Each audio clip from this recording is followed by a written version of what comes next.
the recording. And go live on Facebook.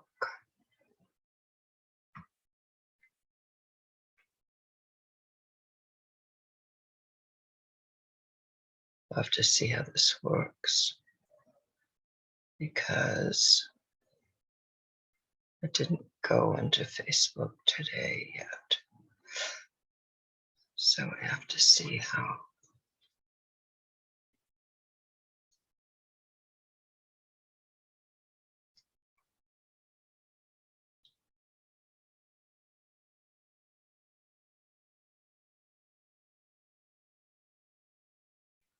Looks like it might be working.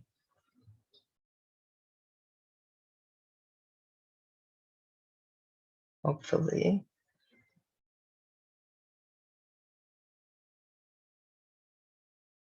Slow, but it's working.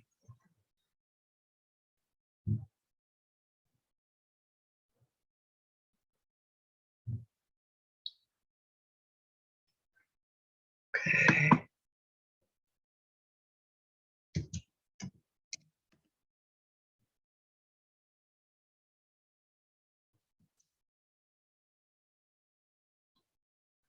All right, we're just gonna leave it with that.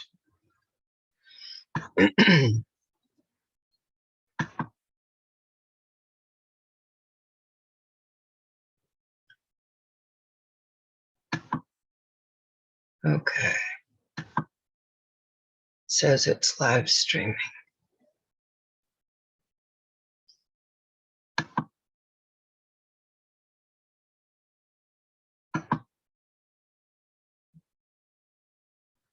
All right. So I had been thinking of doing something on 2-year-olds because I haven't done that for a while. And this is such a critical time.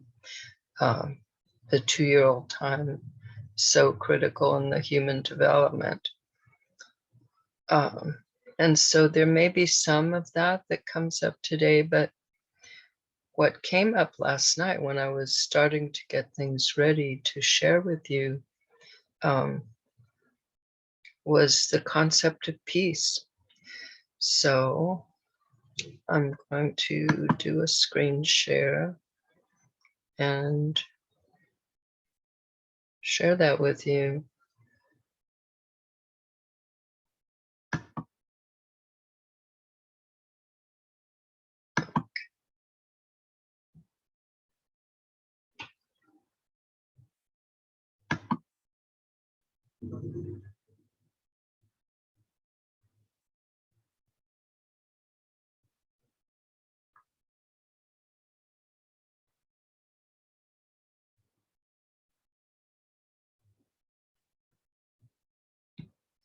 This is what started a slideshow.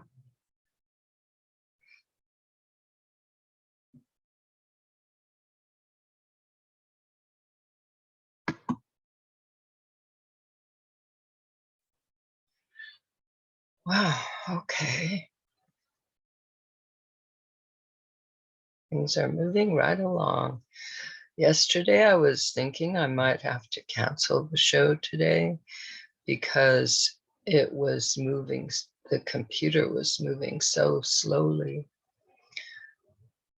But today, things are working. The one rule keeps peace in the family for you.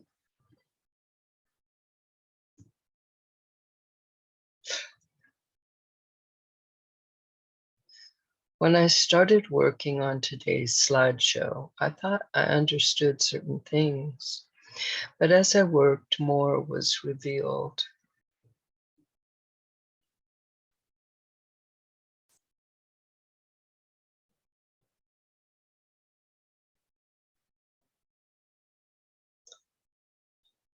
Oh dear.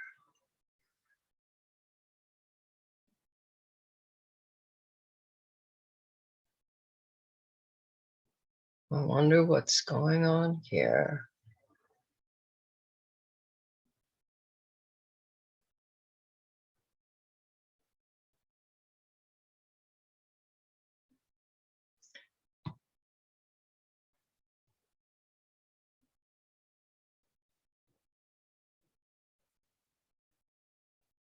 Huh.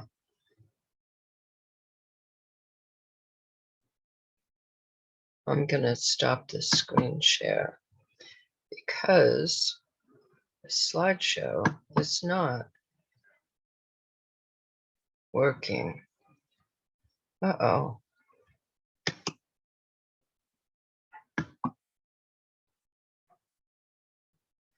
Okay, why don't we do it like this? All right. Whoops, wrong thing.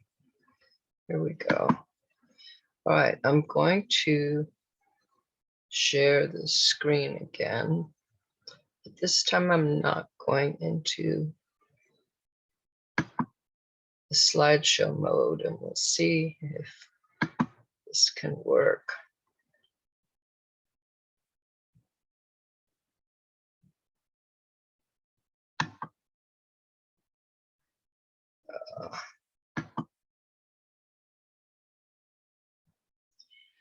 Recently, this is, of course, recently when I made this slideshow, there have been questions and concerns that using the one rule might not work. I understand where these concerns come from. After all, it is such a different approach than parents are in charge. And that really is the current approach. Let's see if this will work. All right, let's try it. Not only that, it is so simple. How can something that simple work? It just couldn't be that simple. And since it is so simple, it must not really work. It's got to fail. It doesn't make sense. Although I really want everyone to adopt the one rule when relating to kids from birth onward, by just adding it to whatever way they parent now, I do understand the concerns, and I'm going to do my best to address them today. In fact, if necessary, if I feel it is necessary, I'll add some more to this. When I was first introduced by 3-year-old children to what I now call the one rule, I told them to help them understand what I wanted to help them do, that they were each important. Then I pointed to each of them and said, "You were important and you were important." They could agree with that. One little girl's awareness expanded to realize that they were both important. I saw it as her eyes lit up. I now realize that her eyes may have lit up because she thought of a solution. However, before thinking of the solution, she had to accept that the solution had to be something that they both liked. Until now, I've believed that her eyes lit up because she expanded her thinking to accept that both of them were important. Of course, that may be true. However, it is only now that I've come to realize that whether that is true or not, by following what is now known as the one rule, she found a peaceful, harmonious solution, a solution that was enjoyable for both of them. That is true for everyone, for anyone. That is true for anyone who uses the one rule. I guess everyone too. There may be more than one peaceful solution, but it has been my experience working with kids that there is always at least one agreeable solution. No one has to believe that they are important or that the other person is important. But when a solution is discovered that all involved truly like, so they can agree to it, They are acting in peace. They are peace in action. This is built into the one rule. Even if people's awareness does not expand to include the importance of the other person, as long as they are following the rule, they find a solution that they both like or they all like, and they agree to use that solution. The result is peace. They also get to feel good about themselves and their life. They are happy with the solution. It may not be the solution they originally thought of, but they like it anyway. That is why they agreed to it. Think about how you feel when things are going the way you want them to go. You feel good, right? Another thing I mentioned to those first two little girls was that they both deserved to have what they want and that we were going to figure out how to do this.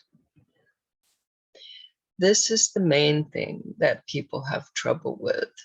This is why people have trouble believing that the one rule works. They want something and someone else wants the same thing.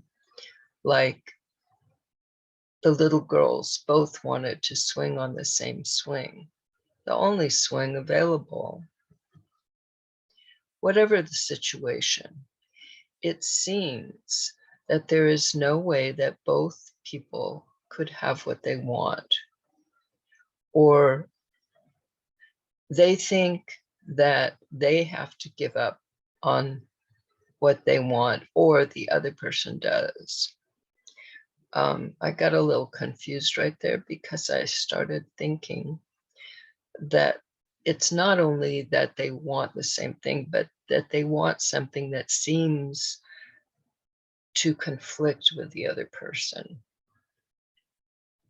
with what the other person wants. That is the most common outcome. That is what people are used to. Okay, I should go back. They think that they have to give up on what they want or the other person does. That is the most common outcome. That is what people are used to.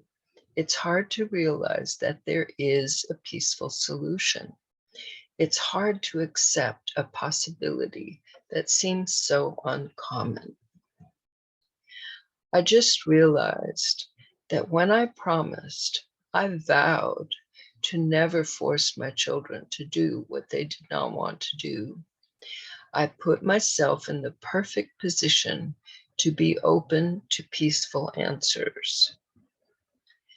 Peaceful solutions require that everyone involved agrees. This does not mean that they just say they agree, but that they fully, truly agree, because that solution is something that they like. So I have been using the one rule for at least 38 years.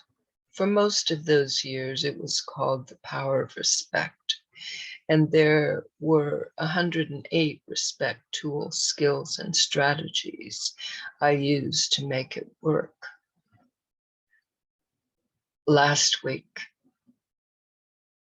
I read through those in honor of the 108th episode of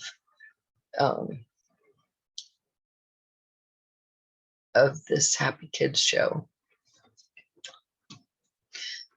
Okay, but I haven't posted it yet, so I'll be doing that soon, as well as this one. For most of those years, okay, so I've been using the one rule for at least 38 years. For most of those years, it was called the power of respect, and there were 108 respect tools, skills, and strategies I used to make it work. That's why I know I've found a true solution, mighty enough to stand on its own. One rule.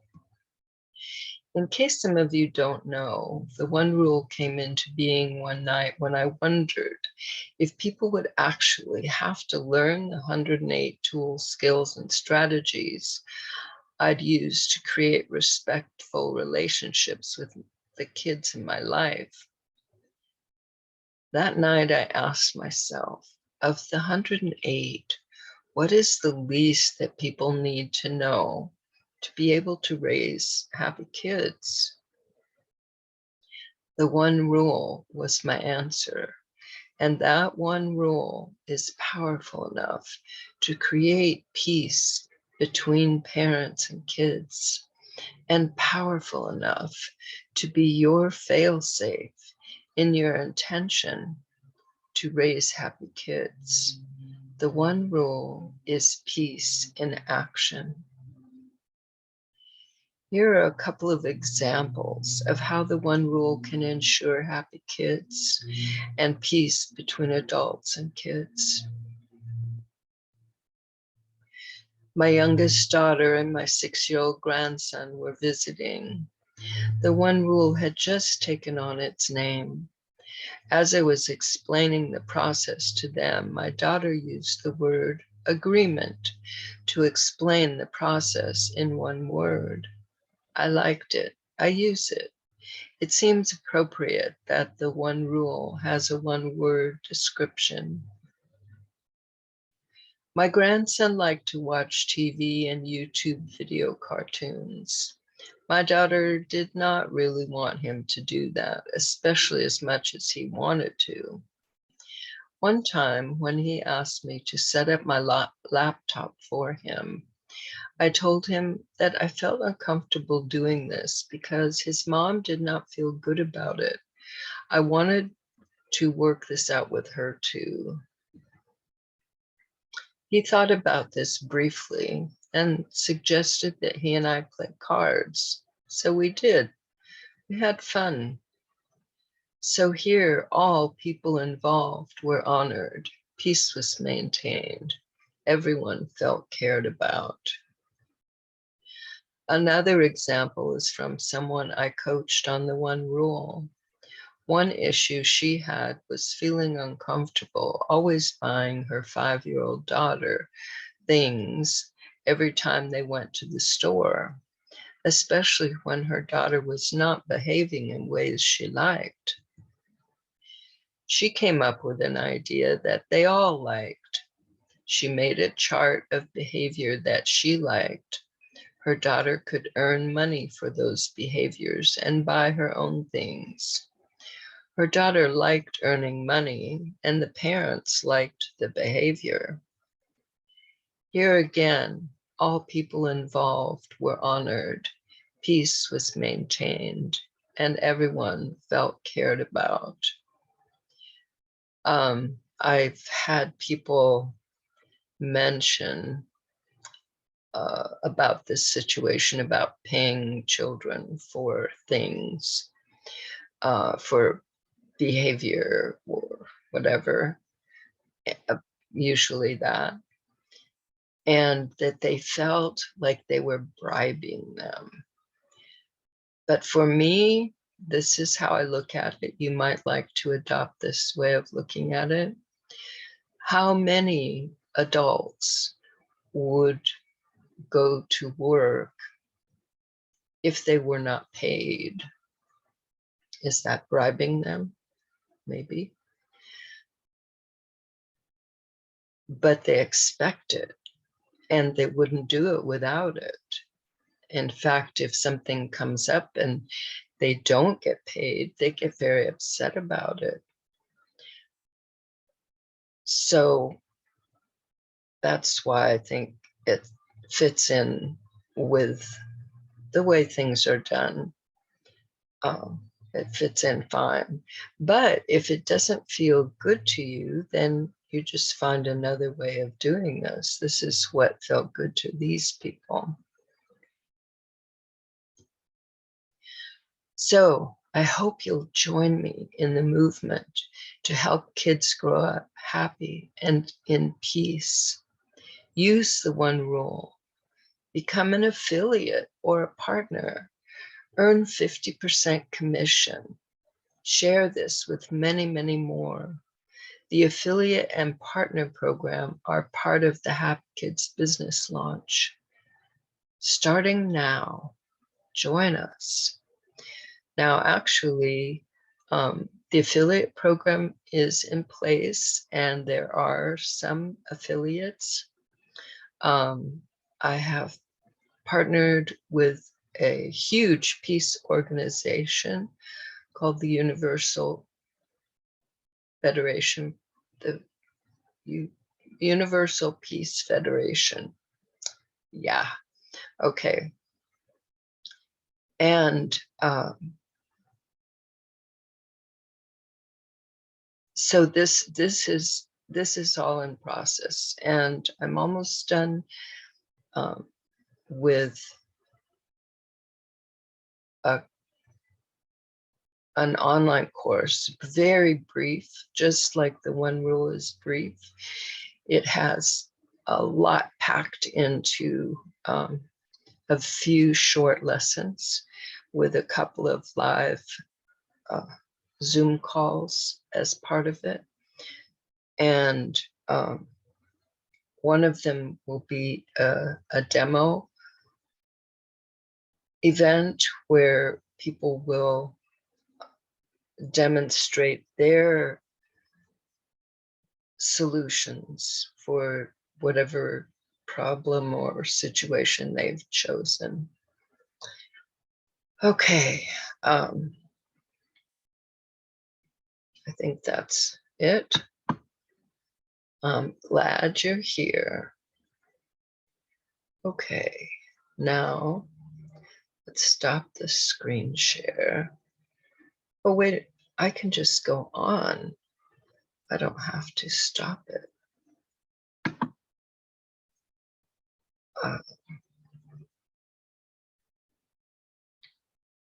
Let's see.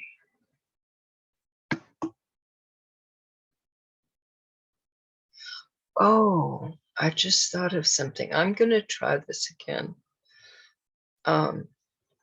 Because I have two versions of this up, because it seemed to fit in with peace just really perfectly. Let's see if I can get this working as a slideshow. I'm going to share tools, skills, and strategies I used as a parent and teacher, and some new ones I've discovered and created for my personal well-being.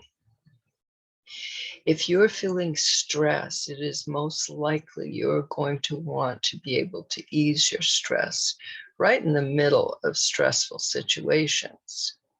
It helps if you can become aware of increasing stress as you start to feel it.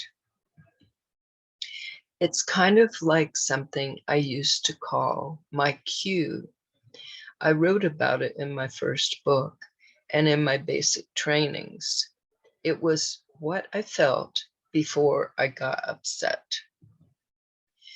It is a similar process with stress. I'm sure you can see that it's much easier to change your direction before there is a lot of momentum pushing you in the direction you're headed in.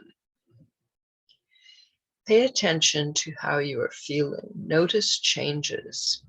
Maybe you'll notice a tightness in your neck or shoulders. Maybe you'll notice that you're clenching your jaw or your abdomen, or even holding your breath. This is your cue. Discovering your cue is the first step. You may already be aware of what it is.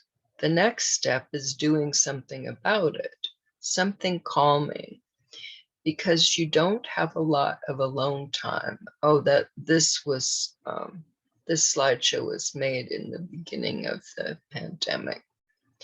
It's good to choose something you can do when others are there. The following list comes from my original Plan for Calm and from more current discoveries. Choose what works for you. Time out. This keeps coming to mind, so let's start with this. It's best if you explain to your family that in order to keep in a good mood, sometimes you are going to have a time out, and ask them to please not bother you until your timeout is over. Where? As long as everyone is safe, choose your place. If you need to be in the room with others, you might sit in a corner or even just be there, listening to something on your earbuds, music, inspirational, calming. How long? Hopefully, as long as you need to get into a good frame of mind. You could decide beforehand and tell everyone. You could set a timer, or you could just tell them you'll stop as soon as you feel good again. During your timeout, do something that is satisfying for you with the intention to feel better. Read for a while, listen to music, play music, sing. Take a shower, a bath, if you can. Meditate, visualize, work out, dance, call a friend, go work in your shop if you can. Something that makes you feel better. Change your focus. Two ways to do this come to mind, but they both result in changing what you are thinking about. In fact, everything in Time Out does that too. The reason this helps is because what you're thinking about is what is causing the stress. Change those thoughts to something more enjoyable, and you can start to relax. You can do the following wherever you are. Observe something you enjoy, something in nature, your pet, your kids. Think an enjoyable thought, at least a more enjoyable thought, from the past, the present, or the future. Just focus on your breathing. Take deep, slow breaths. This is how we breathe when we are calm. My pattern interrupt. This is what I use all the time. Choose a positive phrase, word, sentence, mantra. Repeat it silently in your mind. For me, it vanishes when I'm feeling good again. At some point, I realize I'm not repeating it anymore. Although the above strategies are effective at reducing stress and overwhelm, the following strategy can prevent much of your stress and overwhelm from being created, especially when it comes to your kids. Imagine your home, everyone getting along, helping each other. This doesn't mean there are no differences in opinion, values, interests, needs. But you now have the means to harmonious solutions, and each of you know this, practice it, and reap the benefits. The one rule does it all. Knowing and following the one rule is all you really need to create harmony between you and your kids. I had already realized and documented that over the years I raised my own children, worked with hundreds of children as head teacher in the Montessori school I co-founded, and in public schools after that. I had used, discovered, and created 108 tools, skills, and strategies. One evening I was thinking, do people actually have to learn and know all these 108 tools, skills, and strategies to be able to raise happy kids? It seems so unlikely. When I ask myself a question, what is the least that people need to know about what I've learned about raising happy kids so they can most quickly and easily raise their own happy kids, or something like that? simple. During that evening, little by little, it was uncovered in my mind, going deeper and deeper, like digging for buried treasure, until I found it. Wow, that's it. That's all people really need to know. If they know this and use it, it takes care of all the rest. I was amazed. I told one of my coaches, and he came up with 108 parenting lessons in one simple rule. Here is the one rule. To raise happy kids and to be happy yourself, make sure that all involved agree with each decision. I know it sounds too simple. It is simple. But this is how I raised my kids. Once I decided never to force them to do what they did not want to do. This was how I treated the kids I worked with. Why and how the one rule works. Apparently, our brain is hardwired to answer questions. When we are asked a question, or when we ask ourselves a question, our brain immediately begins searching for an answer. The one rule is like asking our brain a question, so it immediately begins searching for an answer. The problem, trouble, or conflict, or even just a situation, it was pointed out to me, it doesn't have to be a problem, trouble, or conflict. Even just a situation like a decision that needs to be made, whether it's inside yourself, like what you're going to have for breakfast, or whether it's with your family, like where you're going to go for a vacation. It doesn't have to be a problem, trouble, or conflict. Any situation where you want a solution, a harmonious solution. Hopefully, you always want a harmonious solution. So anyway, that is the source of the question. We asked two primary questions: how we can find agreement, and what is really important to me in this situation.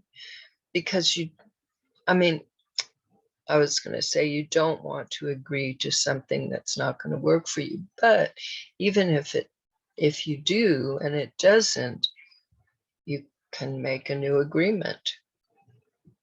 In fact, it's very critical that you do.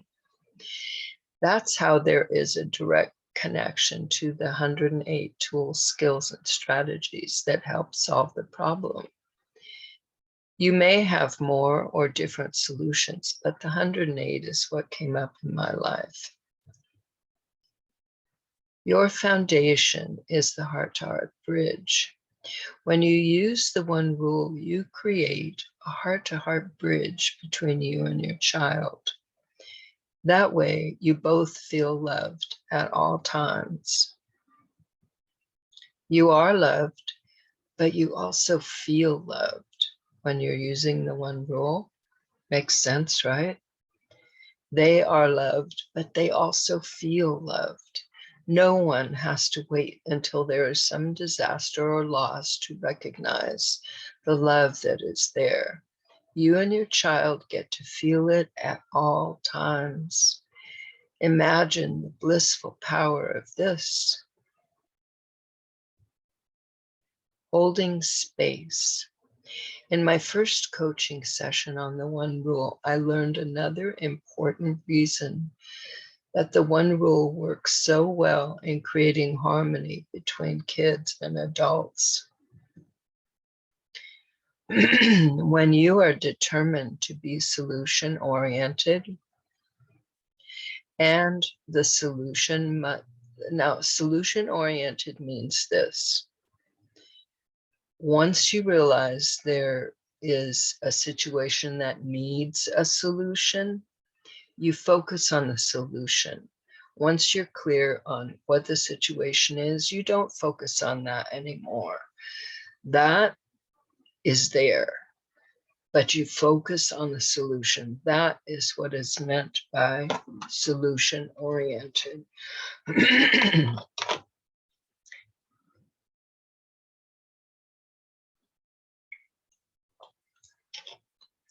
And the solution must be one all involved agree on. You are holding space. When you do that, you are holding space for yourself and for your child. You are not only a model of how to follow the one rule,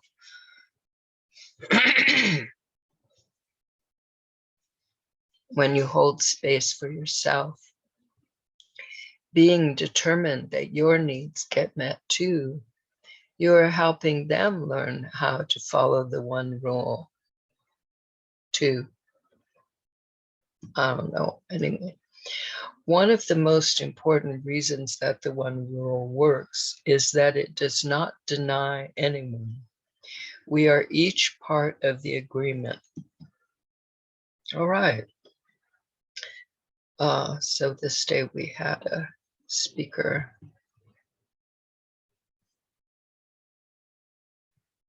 Okay.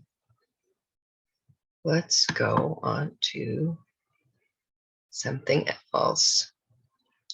Okay. I'm going to, I don't know how many stories we'll do today. We'll see. This fits in with the whole 2-year-old situation. Okay, here we go. Grocery shopping. I'm just wondering if I should, well, we'll see. If I should do a 2-year-old refresher lesson.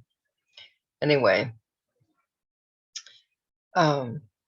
Marta was so glad to be getting to the market early in the day. There were guests coming for dinner, and now she would be sure to get everything ready in time. Bodhi, a toddler, had been very cooperative, not resisting anything she wanted to do. Marta was very grateful, knowing how difficult this would be if he were not willing to go along with her plans. While she is filling bags with bulk grains and putting them in the cart, Bodhi starts to climb out of the cart seat. Bodhi, please sit down. I'm almost done here. And then I want to push the cart to a different aisle. Down, ow, he continues what he is doing. Marta thinks to herself, oh dear, how frustrating. I guess it's really good I got an early start. Here, Bodhi, I'll help you get out. I don't want you to fall and hurt yourself. Bodhi runs over to the bins. He opens one full of hulled sunflower seeds. He starts to grab some. Bodhi, here, use this scoop. Let's not touch these with our hands. Can get the food dirty. I'll get a bag and you can put some in the bag. Marta quickly grabs a large bag and holds it at the edge of the bin. Now you can scoop some seeds into the bag. Be careful. Make sure the seeds go in the bag. She guides the scoop into the bag when its contents threaten to be dumped on the floor. Bodhi scoops and scoops. Then he carries the scoop to another bin. This one is filled with pinto beans. Marta gets another large bag. Bodhi scoops many pounds of beans into the bag. Then he goes to the bin of flour. Bodhi, look, here are some peanuts. Come scoop peanuts. His mother holds a bag for him to scoop some peanuts, choosing something else she needed at home. Bodhi, I would like to go now. I have lots of work to do at home. Bodhi runs over to the rice bin. This, mommy, this. Okay, Bodhi, scoop some rice. But then I want to go somewhere else in the store. I have more things to buy. After Bodhi is done scooping the rice, Bodhi, let me show you where to put the scoop. Then you can help me with the rest of the shopping.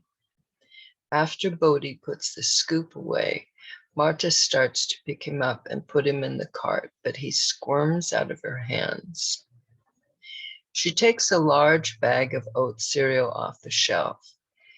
If you don't want to ride in the cart, will you carry this for me? She hands him the large bag. He cannot resist the challenge of carrying something that takes all of his coordination and attention to walk carrying the huge bag. His mother helps guide him when it seems he might walk into someone or something. She does the rest of her shopping as efficiently as she can. Bodhi is content with the challenge of carrying the bag of oat cereal. When they reach the checkout stand, Bodhi does not want to let go of the cereal bag so it can be checked through on the laser. His mother lifts him up so the cashier can scan the bag. He does not let go of the bag until he gets home. His mother spreads out a clean sheet for him to work on and lets him scoop the cereal into its large metal container. Then he wants to scoop it back into the bag again, but this would take Marta's help, as the bag is too flimsy to stand on its own. She would have to stop her work, and she really does not want to do this. Marta gets out a huge metal bowl and offers that to him for his scooping. That is satisfactory. He scoops from the container to the bowl and back again, repeating and repeating his chosen work. Marta gets her work done in plenty of time. Okay, so here is an example of somebody working with a young child instead of in opposition, as it's customary to do in these kind of situations. Not only causing a lot of unhappiness on the part of the child and the parent, but interrupting the flow of what she was doing, instead of what she did, which was to include his flow and her flow together and make it work. There could have been many ways of dealing with this, but this is the one that she chose in this story. Okay. I think I read this one recently, but it's an important one. In this story, you'll notice the mother keeps, it's called keeping the focus, because no matter what her son brings up, she keeps the focus on what she wants done, but in a way that's in harmony with him and what he wants. That's the whole point of this. That's where agreement comes in. Okay, because they're not going to have a young child like this, a toddler or 2-year-old, they're not going to have a conversation about it, most unlikely.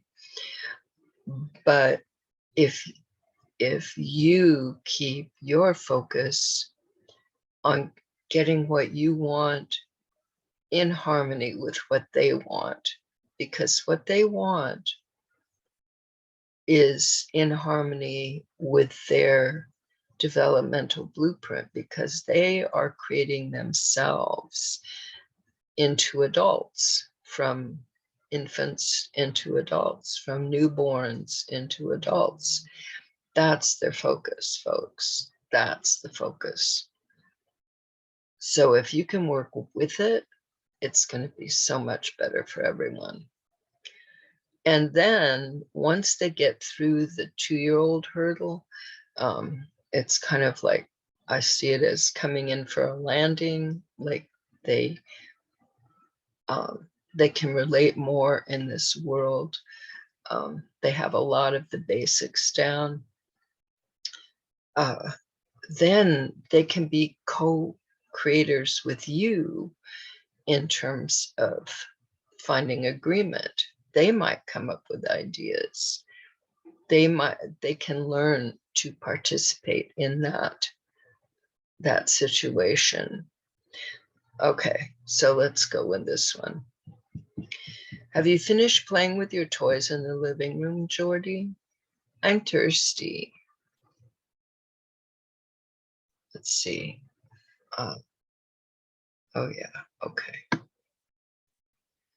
I see you're going to get a drink and then go back to your toys. I want a drink. You mean you don't want water? You can get water. I want juice. Okay, I'll get you some juice. Here it is. Yummy, Mommy, now I'm hungry. I'll be glad to fix lunch for you, but what about your toys in the living room? I don't think it's a good idea for you to leave them out when you're not using them. You can put them away and I'll fix food. No, I want to help fix food. I don't want your toys to be left in the living room. It's too easy to forget about putting them away. I not forget. I don't feel good about this. I will wait for you to put the toys away and then we can make lunch together. I'm very hungry. There are a lot of toys. I could help you. That would make the work go faster. Then we'll make food. Okay, Mommy, let go. Okay, so you can see how she did this. I'm gonna skip this story. Let's try this one. In a hurry with patience. Clifton has finally gotten to his paperwork. His life has seemed too busy lately. He finds that the letter from Uncle Rodney that he hadn't opened, thinking that it was not urgent, says that his uncle is arriving today from Hong Kong. In fact, he has barely enough time to get to the airport. He will be saved if Uncle Rodney takes a long time going through customs. Since today is one of his days to take care of Nora, he has to get her ready fast. Nora is sitting quietly in the corner doing all of her puzzles. As she finishes one, she pushes it carefully away from her. She's practically surrounded by puzzles. Nora, Nora, Uncle Rodney's coming. We have to go to the airport to pick him up. I do puzzles, Daddy, Nora says as she continues to concentrate on her work. I know you're doing puzzles, but I have to leave very soon to go to the airport and I need you to come with me. Her father is used to considering her needs to be as important as she believes them to be. I stay, do puzzles, Daddy. I would like you to be able to stay, Nora, but there is no one who could help you if you need help, so you have to come with me. I not need help with puzzles, Daddy. No, I can see that you don't, but I'm going to be gone for a long time, and there's no one to help you in the bathroom or help you get food to eat. I'm not hungry, Daddy. I not go bathroom. I do puzzles. Okay, we can take the puzzles with us in the car. Clifton realizes how important the puzzles are to Nora and is determined to help both their needs get met. I do puzzles in a car? Yes, I think I can make a way for you to do puzzles with pillows and boxes, but I have to go now. And I need your help to bring things to the car. I carry the puzzles. Great. Let's get ready and go.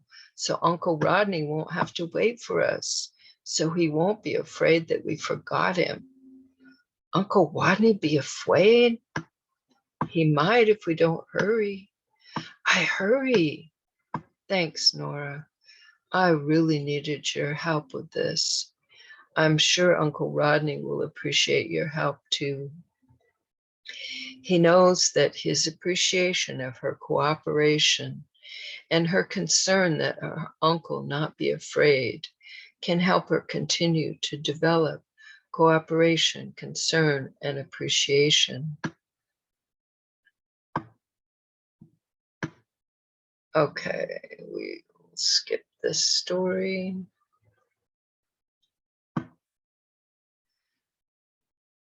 This one, because a number of times in the past, not recently, I've seen children get hurt and their parents say, "Oh, you're not hurt." Okay.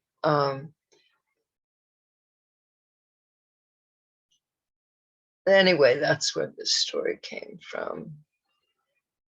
Acknowledging what they're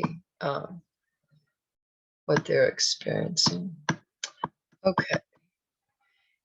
Taking care of each other. This is not little toddlers or 2-year-olds here. Gordon has just come home from work. In an hour, he has to go out again to a meeting.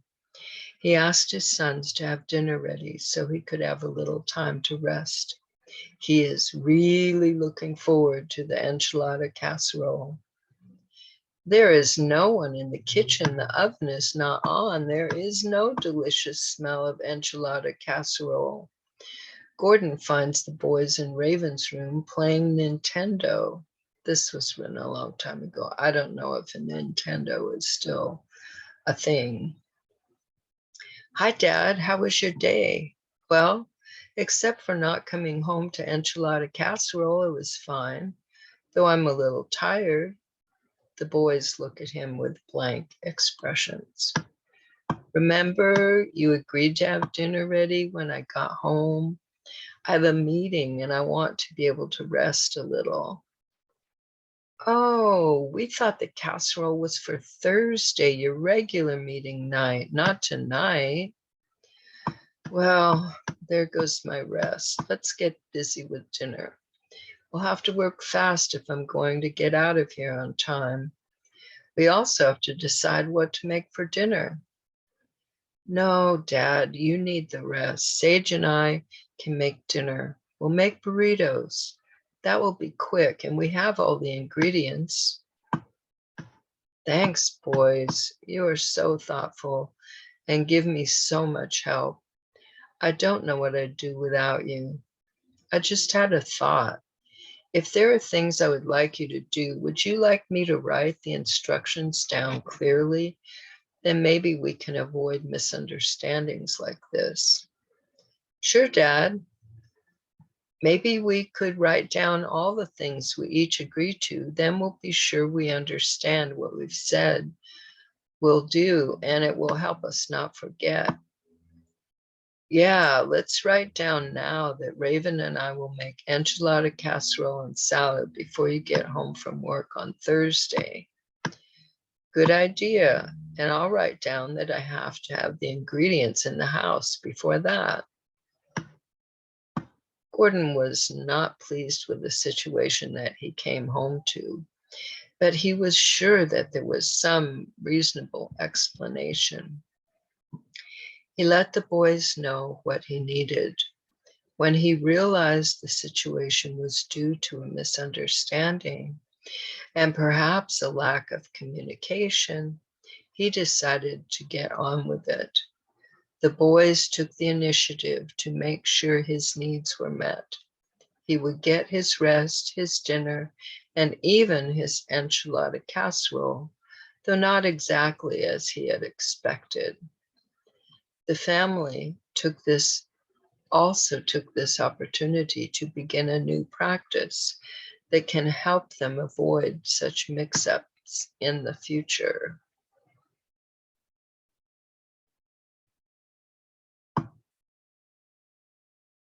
Oh, I thought this was a different story.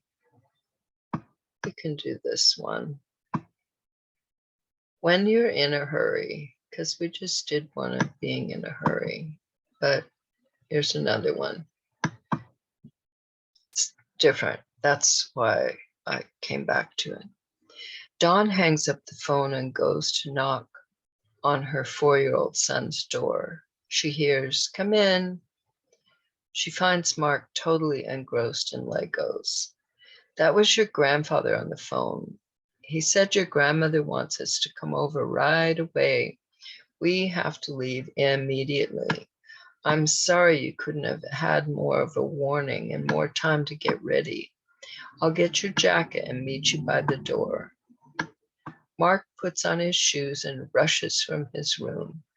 Dawn helps him on with his jacket to speed things up. Then Mark dashes toward the kitchen and out the back door. "Mark, where are you going? We're in a hurry." Mark rushes back into the kitchen. He's carrying a beautiful yellow rose. "Grandmother loves yellow roses." "Mark, that is a very thoughtful gift, and thank you for getting it so quickly." It is good to warn your children before you want them to stop what they're doing. Also, to leave time for negotiations in case some are necessary. However, this was one of those times when it was impossible.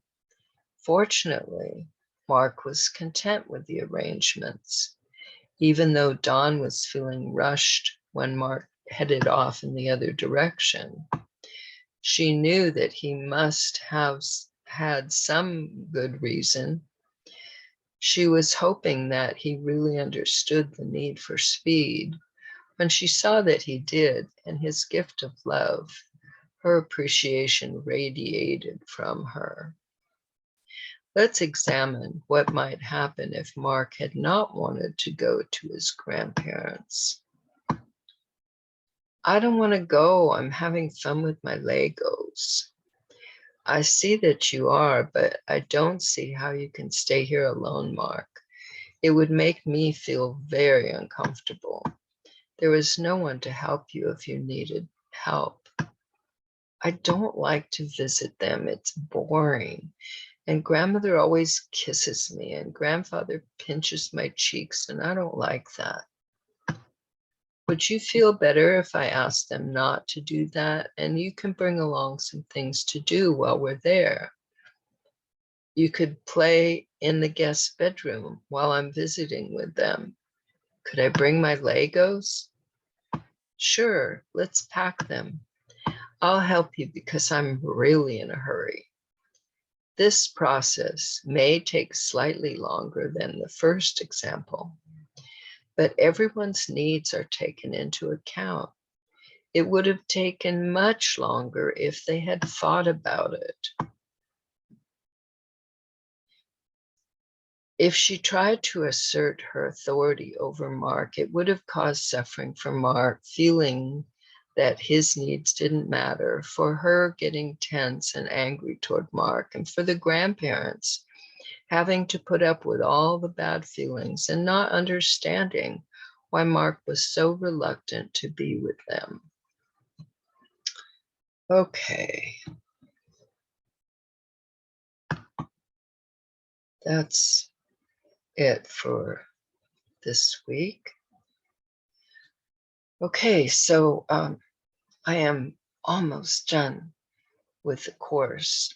The recording I made this morning might finish it up.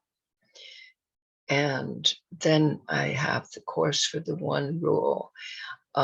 My first trial run of it is going to be inviting everyone to participate and give me testimonials, make referrals, give me feedback.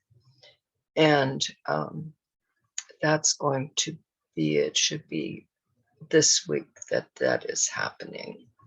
It'll be an intensive, it's going to go fast. and then I'll have the course up for everyone. Okay, I wish you a great week, and remember to use the one rule. Bye till next time.